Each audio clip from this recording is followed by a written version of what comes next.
ওয়া মিন শাররিল লাফাযাতি ফিল উকাদ। আল্লাহ রাব্বুল আলামিন বলেন, ওগো নবীজি আপনি বলুন ওয়া মিন শাররিন নাফাযাতি ফিল উকাদ। আল্লাহ শিক্ষা দিয়েছেন, আল্লাহ শিক্ষা দিয়েছেন। আল্লাহ কি শিক্ষা দিয়েছেন?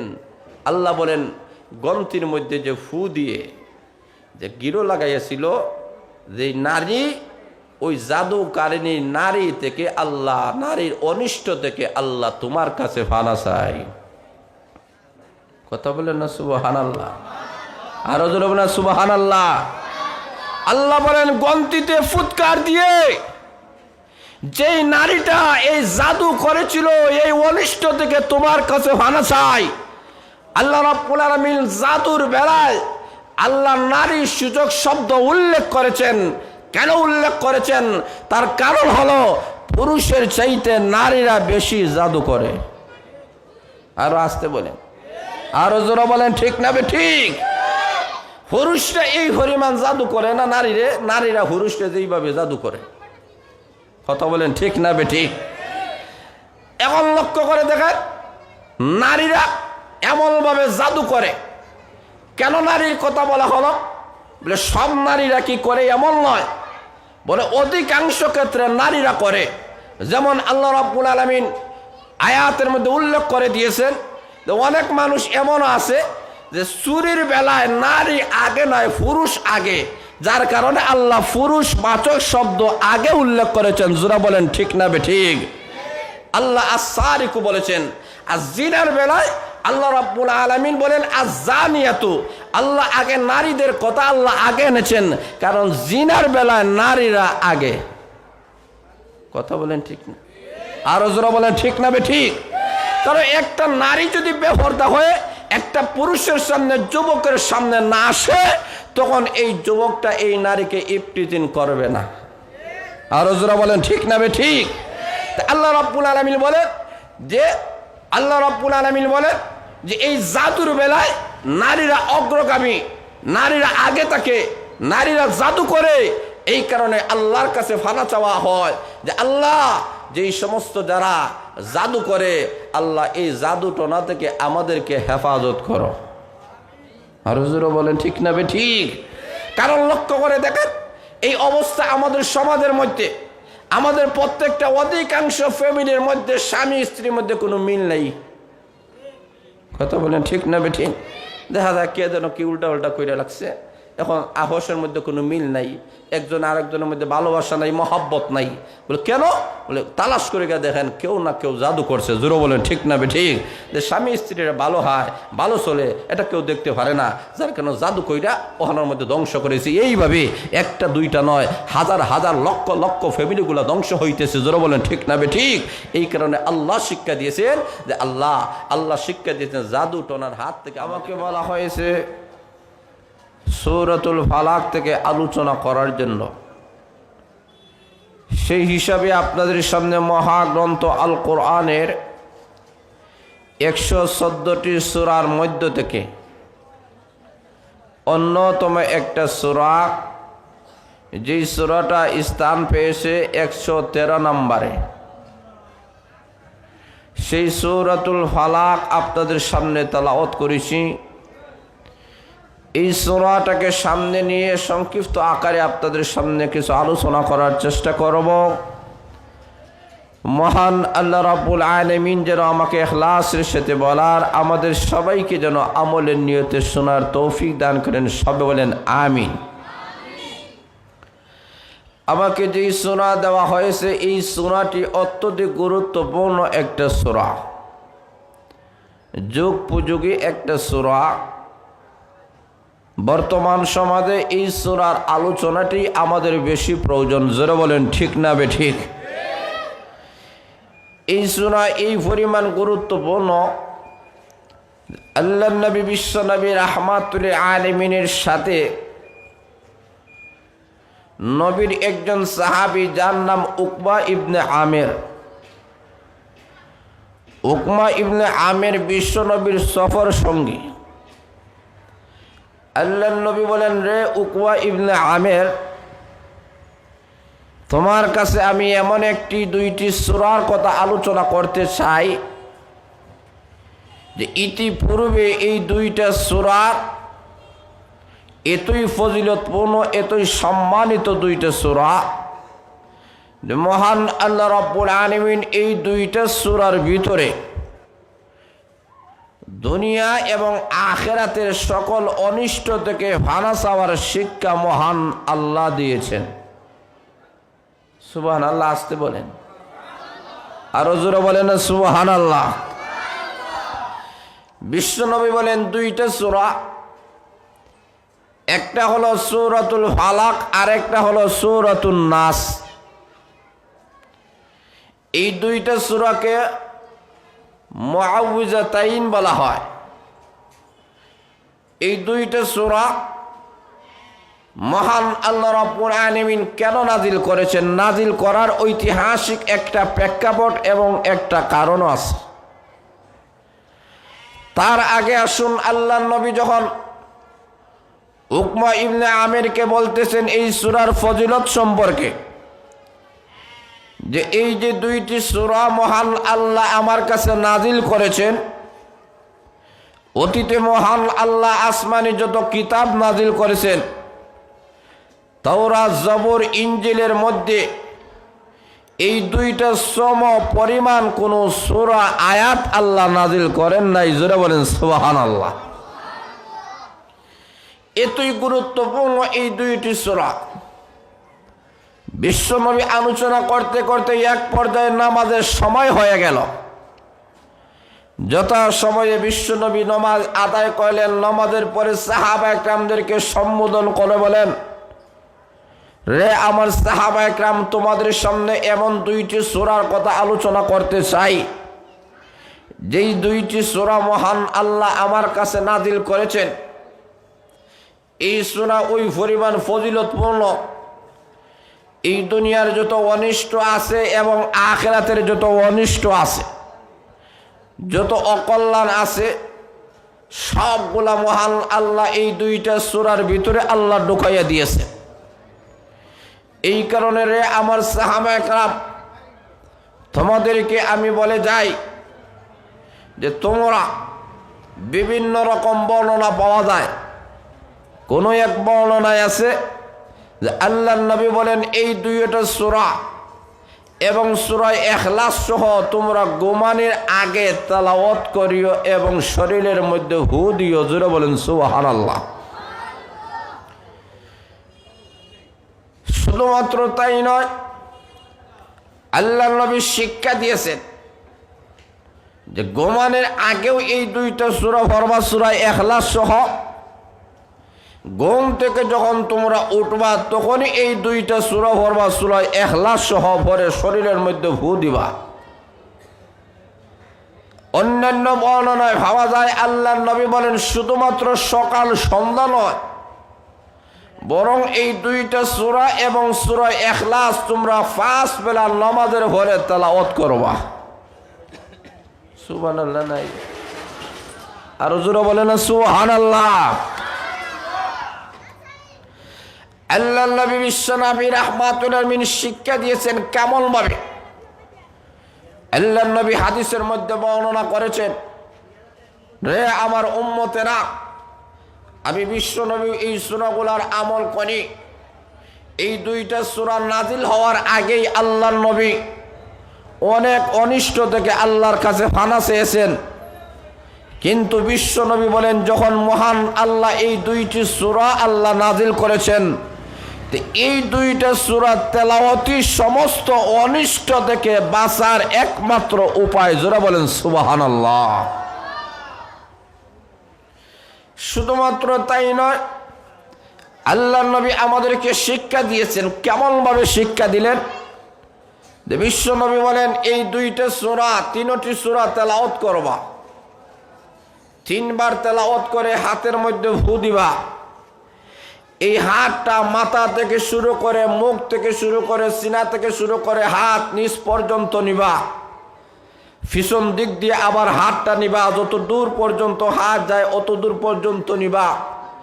এইভাবে 3টি সূরা তেলাওয়াত করবা আর হাতের মধ্যে ফু দিয়া সামনে পিছনে এইভাবে যেটাকে বলা হয় বন্ধ করা শরীরকে, এইভাবে বন্ধ করে রাত্রে ঘুমানোর আগে ঘুমাইবা। রাসূল ঘোষণা করেন এই 3টি সূরা তেলাওয়াত করে কোনো মানুষ যদি ঘুমায়, রাত্রে আসমান আর জমিনের সকল অনিষ্ট থেকে আল্লাহ তাকে হেফাজত করবে। এবং এই 3টি সূরা যদি দিনের বেলায় কোনো মানুষ তেলাওয়াত করে তার শরীরের মধ্যে ফু দিয়ে, দেখে রুকিয়া বলা হয়। ইসলামের মধ্যে রুকিয়া করা সুন্নত, ইসলামের মধ্যে যার ফু আছে এইগুলা রাসূলের সুন্নত। কোরআনের আয়াতগুলা সূরাগুলা তেলাওয়াত করে শরীরের মধ্যে ফু দিবা। আল্লাহর নবী বিশ্বনবী রাহমাতুল আলামিন বলেন, দিনের বেলায় সকাল বেলায় এই 3টা সূরা ভরে যদি শরীরের মধ্যে ফু দাও, এই দিন থেকে সন্ধ্যা পর্যন্ত এর ভিতরে আসমান জমিনের সকল অনিষ্ট থেকে মহান আল্লাহ তোমাদেরকে হেফাজত করবেন। শুধুমাত্র তাই নয়, আল্লাহর নবী বিশ্বনবী রাহমাতুল আলামিন বলেন, রে আমার উম্মতেরা, এই সূরাটি অত্যধিক গুরুত্বপূর্ণ সূরা। 2টা সূরার মাধ্যমে মহান আল্লাহ রাব্বুল আলামিন আমাদেরকে শিক্ষা দিয়েছেন।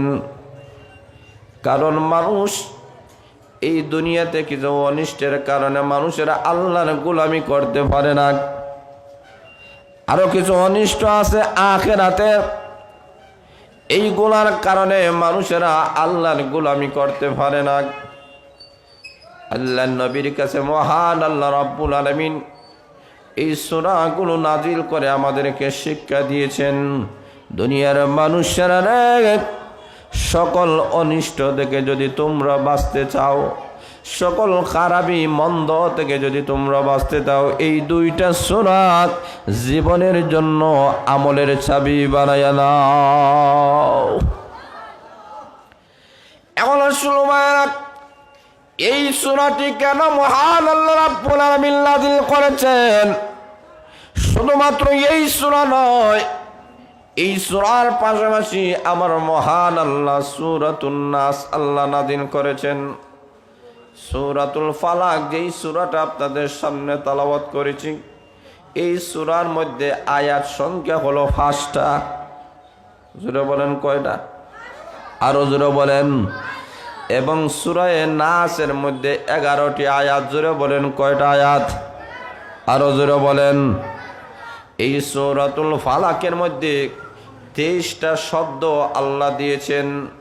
আল্লাহ রাব্বুল আলামিন কেন উভয় সূরা নাযিল করেছেন তার কারণ হলো, আল্লাহ নবী বিশ্ব নবী রাহমাতুল আলামিন ইন্তেকালের আগে জীবনের শেষ মুহূর্তে চতুর্দিক দিয়ে বেঈমান কাফেরেরা আল্লাহর নবীর উপরে যখন হামলা করা শুরু করেছে, কোনোভাবেই আল্লাহর নবীকে যখন ঘায়েল করতে পারে না, তখন ইহুদিরা খ্রিস্টানেরা ডাক দেয়া বলেন, ইহুদি খ্রিস্টান এমন জাতি যেই জাতিরা আমাদের নবীকে এমনভাবে আঘাত করেছে, হামলা করেছে। ইহুদি খ্রিস্টানেরা, ওই ইহুদি জাতিরা, এরা নতুন দুশ্মন নয়, এরা পূর্ব দুশ্মন। এমন কোন নবী রাসূলকে আল্লাহ দুনিয়াতে পাঠান নাই যাদের বেলা যাদের সাথে ওই ইহুদি জাতিরা দুষ্টামি করে নাই, বেয়াদবি করে নাই। এমন অনেক নবী এই দুনিয়া থেকে চলে গেছেন যাদেরকে ইহুদিরা দ্বিখণ্ডিত করে দিয়েছে, করাত দ্বারা দ্বিখণ্ডিত করে দিয়েছে। জোরে বলেন ঠিক না বেঠিক? এমন কোন নবী নাই যেই নবীদের সাথে তারা দুষ্টামি করে নাই। সর্বশেষ আমাদের নবী বিশ্বনবী রাহমাতুল আলামিন, যেই নবীর জন্য শত শত বৎসর পর্যন্ত আল্লাহর কাছে দরখাস্ত করেছেন, ওই ইহুদিরা মক্কার মুশরিকদের সাথে যখন যুদ্ধ চলে, তখন তার আল্লাহর কাছে বলে, প্রভু গো, আখরি জামানার পয়গাম্বর যিনি আসবেন, যার মাধ্যমে সম্মান মর্যাদা বাড়বে, যার উম্মত হলে সম্মান মর্যাদা কমবে না বাড়বে। আরো জোরে বলেন, প্রভু, ওই আখরি জামানার নবীকে আমাদের বংশের মধ্যে বানায়া দাও। ওই নবীর মাধ্যমে, ওই নবীর দোয়ার মাধ্যমে আমরা যেন বিভিন্ন যুদ্ধে আমরা বিজয়ী হতে পারি। কিন্তু মহান আল্লাহ নিয়ম হলো আল্লাহ রাব্বুল আলামিন বিশ্ব নবীকে ইসরাইলি বংশের মধ্যে না পাঠাইয়া আবার মহান আল্লাহ ইসমাইল আলাইহিস সালামের বংশের মধ্যে পাঠাইয়া দিলেন, কুরাইশ বংশে আল্লাহ পাঠাইয়া দিলেন। এই কারণে তারা বলে আমাদের বংশে না আসিয়া ভিন্ন বংশে কেন আপনি আসলেন? এই কারণে নবী আপনাকে আমরা মানি না। নাউজুবিল্লাহ নাই, আরো জোরে বলেন। এখন নবীজি আপনাকে মানি না, আল্লাহর নবীকে মানে না, আল্লাহর নবীকে মানতে পারে না। আল্লাহর নবীকে কয়েকবার চেষ্টা করেছে বিশ্ব নবীকে এই দুনিয়া থেকে চিরকালের জন্য বিদায় দেওয়ার জন্য। আবার মহান আল্লাহ বলেন নবী গো, পৃথিবীর কেউ আপনাকে হত্যা করতে পারবে না, কারণ আপনি নবীর হেফাজতের দায়িত্ব আমি মহান আল্লাহ গ্রহণ করে নিয়েছি। এখন শুনো ভাইরা, কাফিরদের উদ্দেশ্য হলো বিশ্ব নবীকে দুনিয়া থেকে হত্যা করে ফেলবে। এই কারণে ইহুদিরা একবার খাবারের দাওয়াত দিয়া গোশতের মধ্যে বিষ মিশিয়ে দিয়েছে। উদ্দেশ্য হলো এই নবীকে এই দুনিয়া থেকে বিদায় করে দিবে, কিন্তু আবার মহান আল্লাহ তাকে হেফাজত করেছেন। জোরে বলেন সুবহানাল্লাহ। কোনোভাবেই যখন কাফেরেরা দেখে আল্লাহ নবীর সম্মান মর্যাদা কমাতে পারে না, বিশ্ব নবীকে দুনিয়া থেকে তুলতে পারে না, তখনই তারা পরামর্শ করে বলে তাহলে এই নবীকে পাগল করতে হবে, মাথা নষ্ট করা ছাড়া আর বিকল্প কোনো পথ নাই। তখন তারা পরামর্শ করে বলে না, এখন বিশ্ব নবীকে জাদু করতে হবে, জাদু করা ছাড়া আর বিকল্প কোনো পথ নাই। ওনার মাস্টার যদি নষ্ট হয়ে যায়, উনি যদি আবুল তাবুল কথা বলে, তাহলে সমাজের মানুষের কাছে প্রতিপন্ন হবে যাবে। জোরে বলেন ঠিক না বেঠিক? আল্লাহ বলেন নবী গো, আপনার ইজ্জত এবং সম্মান পৃথিবীর কেউ কমাতে পারবে না, কারণ তামাম সৃষ্টি জগতের উপরে আপনি বিশ্ব নবীকে আমি আল্লাহ সম্মান দিয়েছি। এমন শুনো ভাইরা, কাফেরেরা এমন ভাবে মুসলমানের মধ্য থেকে কিছু মুসলমান এমন আছে নামে মুসলমান, আসলে কাজে মুসলমান না হয়, মুনাফিক মার্কা মুসলমান। জোরে বলেন ঠিক না বেঠিক? ইহুদিরা বলে তাকে নষ্ট করতে হবে, জাদুর মাধ্যমে তার ক্ষমতা নষ্ট করতে হবে, সমাজের মধ্যে অকিজু করে তুলতে হবে। এই কারণে লবিদ ইবনে আসম তার মাধ্যমে আল্লাহ নবী বিশ্ব নবী রাহমাতুল আলামিনের ঘরের মধ্যে সুন্দর টকবকে একটা যুবক বিশ্ব নবীর কাছে যাওয়া আশা করে, আল্লাহ নবীর কাছে যাওয়া আশা করে, এটাকে সবর্ণ সুযোগ মনে করে। তখন লবিদ ইবনে আসম কি করেছে জানেননি? লক্ষ্য করে দেখেন, ওই ছোট ওই বালকটাকে ডাক দেয়া বলেন নবীর দরবারে তুমি যাওয়া আশা করো।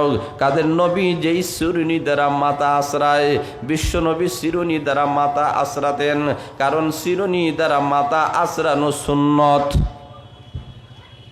জোরে বলেন, আরো জোরে বলেন। এমনি বলে শিরুনি দ্বারা মাথা আশ্রাবে। এমত অবস্থায় আল্লাহ নবী বিশ্ব নবী রাহমাতুল আলামিন আম্মা জান আয়েশা সিদ্দিকা রাদিয়াল্লাহু তাআলা বলেন, ও আয়েশা, গত রজনীতে আমি বিশ্ব নবী এমন একটা স্বপ্ন দেখেছি। ওগো আয়েশা, আমার সকল আমার সমস্যার সমাধান হয়ে গেছে। কেমনভাবে?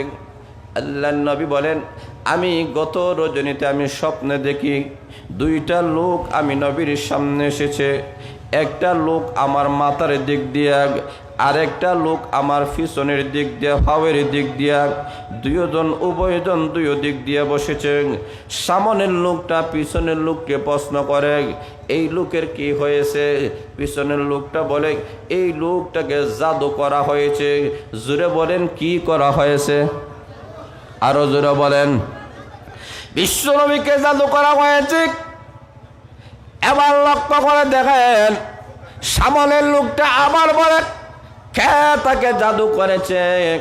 পিছনের লোকটা বলেন লবিদ ইবনে আসম, সে তাকে জাদু করেছে। এখন আবার প্রশ্ন করে, তাহলে কিভাবে জাদু করেছে? বলে জাদু করেছে আল্লাহর নবী বিশ্বনবী রাহমাতুল আলামিন সেই শিরুনি দ্বারা মাথা আশ্রাতেন, ওই শিরুনির কিছু অংশগুলা এবং যেই চুলগুলা শিরুনি দ্বারা আশ্রাতেন ওই চুলের কিছু অংশগুলা এবং খেজুর গাছের ডগার মাধ্যমে একটা মহিলা এমনভাবে আল্লাহর নবীর এইগুলা নিয়ে এই চুলের মধ্যে এমনভাবে কুফরি কালাম পরে গিট দিয়েছে, একটা কালাম পরে একটা গিরো দিয়েছে, আরেকটা কালাম পরে আরেকটা গিরো দিয়েছে, আরেকটা কালাম পরে আরেকটা গিরো দিয়েছে, এইভাবে 11টি গিট দিয়েছে। বলে এরপরে কোন জায়গার মধ্যে রেখেছি? প্রশ্ন করা হলো। দ্বিতীয় লোকটা বলে এইভাবে 11টি গিট দেওয়ার পরে কুয়ার মধ্যে নিয়েছে, কুয়ার তলদেশে নিচে পাথর, উপরে খেজুর গাছ দ্বারা এমনভাবে চাপা দিয়ে রেখেছে। আল্লাহর নবী বলেন পরবর্তীতে গিয়ে দেখা গেল যে এই কুয়ার মধ্যে জাদু করে এইগুলা রাখা হয়েছে। এই কুয়ার পানিগুলা স্বাভাবিক পানির মতো রয়ে নাই, এই পানিগুলা মেহেন্দির রং লাল রং হয়ে গেছে। কত ভয়াবহভাবে বিশ্ব নবীকে জাদু করেছে। আল্লাহর নবী বিশ্ব নবী রাহমাতুল্লাহ আলাইহি, আমি নবী সালাত এমন জাদু যদি আমার কোনো উম্মতকে করত, আমার উম্মতেরা দুনিয়াতে থাকতে পারতো না, মারা যাইতো। এত ভয়াবহ জাদু আমি নবীর উপরে করেছে। এখন আসুন ভাইরা, প্রথম লোকটা দ্বিতীয় লোকটাকে প্রশ্ন করে তাহলে এটা কিভাবে সমাধান হবে? বলে ওই কুয়া থেকে ওই পাথরের উপর থেকে যেই চাপা দেওয়া জিনিসটা আছে ওই চুল এবং ওই চিরুনিটা নিয়ে আসতে হবে। আনার পরে কি হবে? আনার পরে আল্লাহর নবীকে জানানো গেল আমার মহান আল্লাহ যে নবীর কাছে 2টা সূরা নাজিল করেছেন, একটা হলো সূরা ফালাক, আরেকটা হলো সূরা নাস। উভয় সূরা মিলিয়া 11টি আয়াত। জোরে বলেন কয়টা? আরো জোরে বলেন।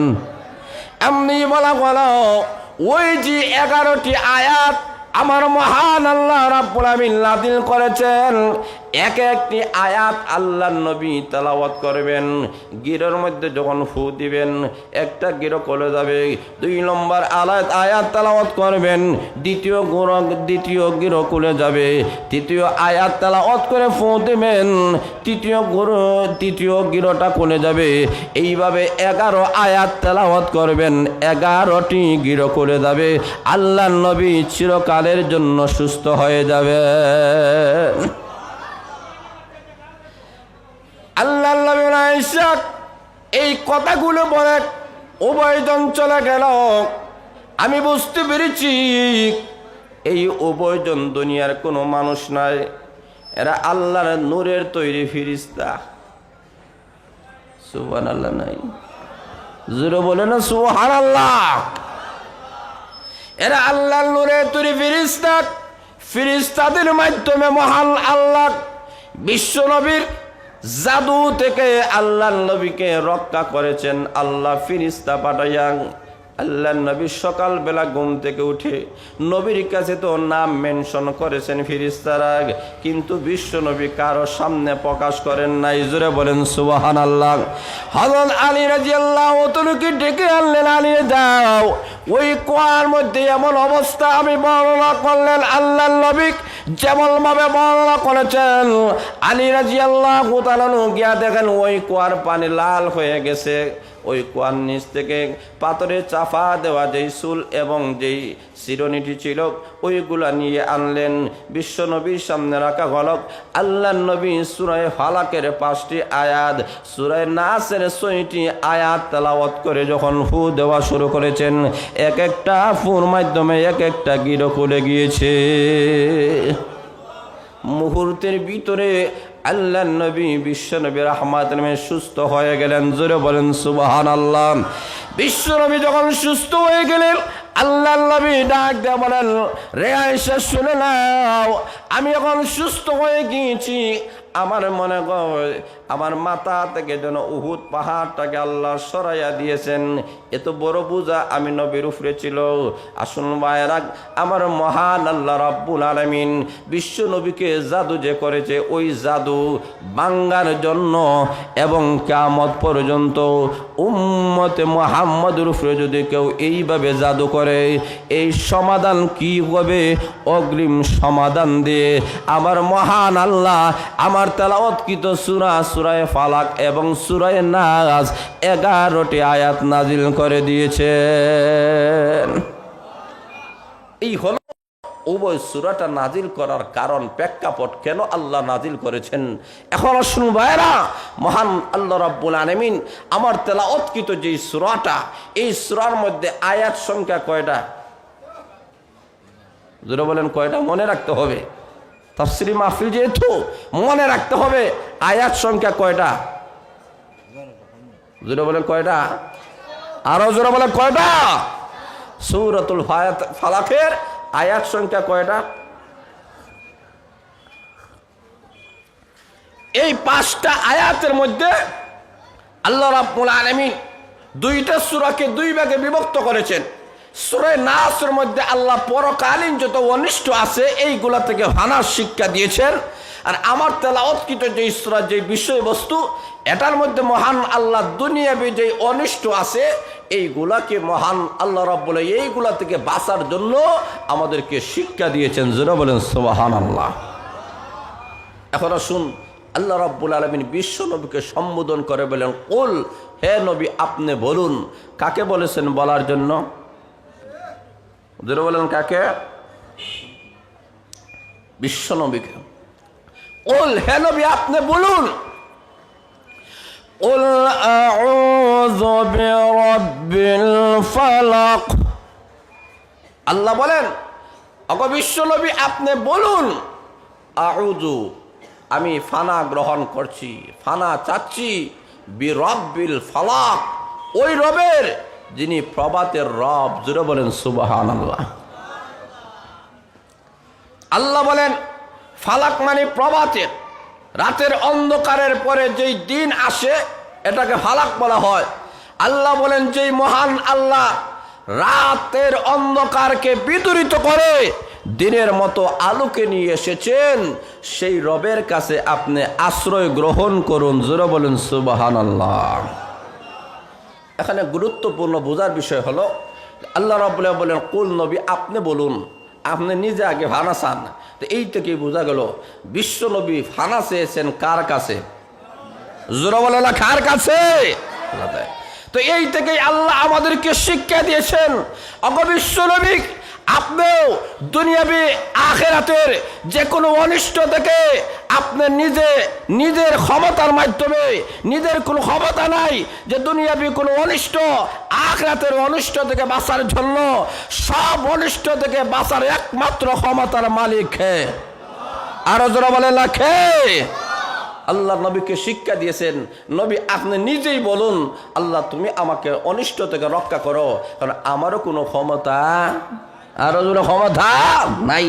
কিন্তু আল্লাহ এই আয়াত দ্বারা আমাদেরকে শিক্ষা দিয়েছেন, নবী যেখানে আল্লাহর কাছে ভানা চায়, আমরা দয়াল বাবার কাছে গেলে ভানাইব, আর না। তা আমরা দুনিয়াবি বিভিন্ন অনিষ্টর চাইতে বাঁচার লাগে আমরা বিভিন্ন ধরনের দয়াল বাবার কাছে আমরা যাই। তো এই থেকে আল্লাহ আমাদেরকে শিক্ষা দিয়েছেন। আল্লাহ কোরআনে কেমন হিকমতওয়ালা কোরআন আল্লাহ নবীর মাধ্যমে বোঝাই দিয়েছেন। ওগো নবীজি আপনি বিশ্ব নবী, সর্বকালীন সর্বশ্রেষ্ঠ নবী হওয়ার পরেও আপনার অনিষ্ট থেকে বাঁচতে হলে আমি আল্লাহ দরকার, আমি আল্লাহ ছাড়া আপনার অনিষ্ট থেকে কেউ বাঁচাতে পারে না। আপনার উম্মতদেরকে শিক্ষা দেন, তারা যদি কোনো অনিষ্টের মধ্যে করে, বিপদে ভরে, কোনো দুঃখ দুর্দশার মধ্যে ভরে, কাল্লা শাহ বাবার কাছে যেন গেলে হবে না, দুনিয়ার কোনো দরবারে গেলে হবে না, একমাত্র আমার দরবারে বলতে হবে আমি আল্লাহ সকল সমস্যার সমাধান করে নেওয়ালা। আরো জোরে বলেন ঠিক না বে ঠিক? আল্লাহ রাব্বুল আলামিন বলেন নবী আপনি বলুন আউযু বিরাব্বিল ফালাক, যেই রব যিনি প্রভাতের রব, তার কাছে আমি আশ্রয় গ্রহণ করেছি। কিসের আশ্রয়? আল্লাহ রাব্বুল আলামিনের কাছে আশ্রয় গ্রহণ করার কথা বলা হয়েছে। এরপরে পরবর্তী 60টি আয়াতের মধ্যে আল্লাহ 60টি অনিষ্টের কথা বলেছেন, 60টি খারাপের কথা আল্লাহ বলেছেন, 60টা অমঙ্গলের কথা আল্লাহ তুলে ধরেছেন। কারণ এইগুলা সম্পর্কে সচেতন করেছেন কে? আরো জোরে বলেন কে? 1 নম্বর, মিন শাররি মা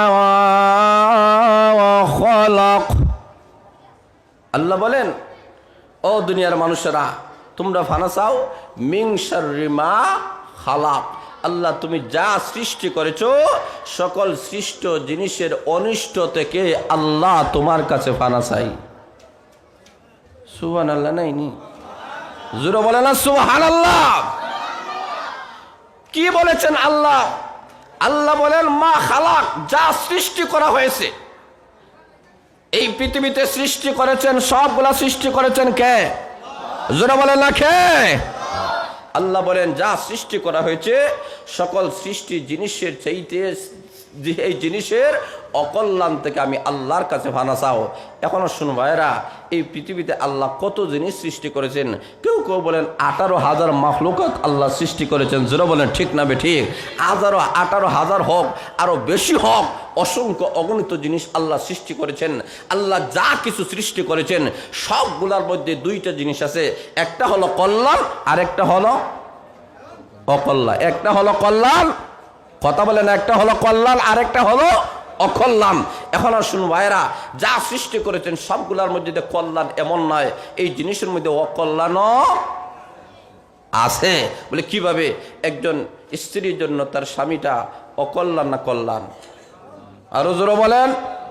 এখন স্বামী নামাজ পড়ে ভালা, তেলাওয়াত করে ভালা, জিকির করে ভালা, আল্লাহ আল্লাহ করে ভালা, কিন্তু এই স্বামীটা যদি চুরি করে, জোরে বলেন, জিনা করে, মদ খায়, গাঞ্জা খায়, সুদ খায়, ঘুষ খায়, তাহলে বোঝা গেল যে একজন স্ত্রীর জন্য তার স্বামীটা বহুত বালা, নমাজ হরে জিকির আজকার করে, কিন্তু কিছু খারাপি আছে কি নাই? কথা বলেন আছে কি নাই? ঠিক তেমনিভাবে প্রত্যেকটা জিনিসের 2টা অবস্থা আছে। তার স্ত্রীটা বলো বালা, নমাজি, দিনদার, আল্লাহওয়ালা, কিন্তু যদি বেপরদা হয়, কথা বলে এটা বালা না খারাপ? আরো জোরে বলেন। এখন শুনুন ভাইরা, এইভাবে লক্ষ্য করে দেন, প্রত্যেকটা জিনিসের মধ্যে ভালো আছে, খারাপও আছে। আপনি একটা ব্যবসা প্রতিষ্ঠান করেছেন, এই ব্যবসা প্রতিষ্ঠানের মধ্যে যদি লাভ হয়, লাভের লাভ, তাহলে এটা ভালো না খারাপ? আরো জোরে বলেন না। এখন আসুন, করোনা আইছে, ব্যবসা বাণিজ্য বন্ধ হয়ে গেছে, এখন এই যে অভাব, লস দেখা দিছে, এটা ভালো না খারাপ? আরো জোরে বলেন। এই কারণে আমার মহান আল্লাহ বলেন, রে দুনিয়ার মানুষেরা, এই পৃথিবীতে আমি মহান আল্লাহ রাব্বুল আমিন যা কিছু সৃষ্টি করেছি প্রত্যেকটা জিনিসের মধ্যে ভালো যেমন আছে, মন্দ তেমন আছে। এই কারণে দুনিয়ার মানুষেরা রে, ভালো জিনিসটা তো তোমরা বুঝো, কিন্তু মন্দ জিনিসটা তো তোমরা বুঝো না। ব্যবসা প্রতিষ্ঠান করেছ, এটা হঠাৎ করে আগুন ধরে ব্যবসাটা জ্বলে যাবে, হঠাৎ করে চুরি হয়ে যাবে, হঠাৎ করে ডাকাতি হয়ে যাবে, তোমরা তো জানো না। চাকরির মধ্যে তোমরা এই চাকরির মাধ্যমে তোমাদের অনেক সময় কল্যাণ হয়, অনেক সময় অকল্যাণ হয়। স্ত্রীর মাধ্যমে তোমাদের কল্যাণ হয়, আবার অকল্যাণ হয়। ছেলে মেয়ের মাধ্যমে তোমাদের কল্যাণ হয়, আবার অকল্যাণ হয়। যদি ছেলে মেয়েরা নমাজি হয় না, দিনদার হয় না, আল্লাহওয়ালা হয় না, তোমার তো যেহেতু জানা নাই, এই কারণে আমি মহান আল্লাহর কাছে তোমরা ফানা চাও। প্রভু গো, যা কিছু সৃষ্টি করেছ সব জিনিসের কল্যাণ আমাকে দান করো, এবং সৃষ্টি জগতের সকল অকল্যাণ থেকে আমাকে হেফাজত করে দাও। এইগুলা ক্ষমতার মালিক কে? আরো জোরে বলেন কে? এই কারণে আল্লাহ রাব্বুল আলামিন বলেন, সৃষ্টি জগতের মধ্যে যা কিছু আছে সবগুলার মধ্যে কল্যাণও আছে, অকল্যাণও আছে। এখন আসুন ভাইরা, সাপ বিচ্ছুগুলা কল্যাণ নয় মানুষের। সাপে ভাইলে মানুষকে ধ্বংস করে দেয়, জোরে বলেন ঠিক না বেডি? বিচ্ছুগুলাই মানুষদেরকে ধ্বংস করে, বাঘে ভাইলে মানুষদেরকে খেয়ে ফেলে। কিন্তু বর্তমান বিজ্ঞানীরা গবেষণা করে দেখেছে, যদিও সাপের বিষের মধ্যে মানুষের ক্ষতি আছে, কিন্তু এই বিষের মাধ্যমে আবার কিছু কল্যাণও আছে, জোরে বলেন ঠিক না বেঠিক? এই কারণে আল্লাহর কাছে দোয়া করবেন, প্রভু গো যতটুকু কল্যাণ আছে আমাদেরকে দান করো, অকল্যাণগুলা তুমি দূর করিয়ে দাও। আল্লাহ আমাদেরকে এই শিক্ষা আমাদেরকে দিয়েছেন। ব্যবসা চালু করেছো, আল্লাহর কাছে দোয়া করো, মিন শাররি মা খালাক, ওগো প্রভু ও পরওয়ারদিগার এই ব্যবসার মধ্যে যত কল্যাণ আছে সমস্ত কল্যাণ আমাদেরকে দান করো। ব্যবসার মধ্যে যত অকল্যাণ আছে, লস হয়ে যায়, আল্লাহ এটা দিও না। দোকান জ্বলে যাবে, এটা দিও না। আল্লাহ শুনে হয়ে যাবে, এমন বিপদে আমাকে ফালাইও না। আল্লাহর কাছে ফানা চাও। আল্লাহ বলেন কোন বান্দা বান্দিরা সর্বাবস্থায় আমি আল্লাহর কাছে যখন ফানা চাইবে, আমি আল্লাহ আসমান জমিনের দৃশ্য এবং অদৃশ্য সকল অনিষ্ট থেকে আমি আল্লাহ তাকে হেফাজত করে নিব। এই কারণে আল্লাহ নবী শিক্ষা দিয়েছেন, কোন মানুষ যদি বিবাহ করেন, নতুন বিবাহ করেছেন, স্ত্রীকে যখন ঘরের মধ্যে আপনি চলেছেন, আল্লাহ নবী বলেন তাহলে তুমি কি করো? এই স্ত্রীর মধ্যে, নতুন স্ত্রীর মধ্যে কিছু কল্যাণ আছে, কিছু অকল্যাণ আছে, জোরে বলেন ঠিক না বেঠিক? এখন শুনো ভাইয়েরা, এই স্ত্রী ঘরে আনার পরে আল্লাহ নবী বলেন তার চুলের মধ্যে আঙ্গুল দ্বারা এইভাবে ধরবা এবং তার জন্য দোয়া করবা, প্রভু গো এই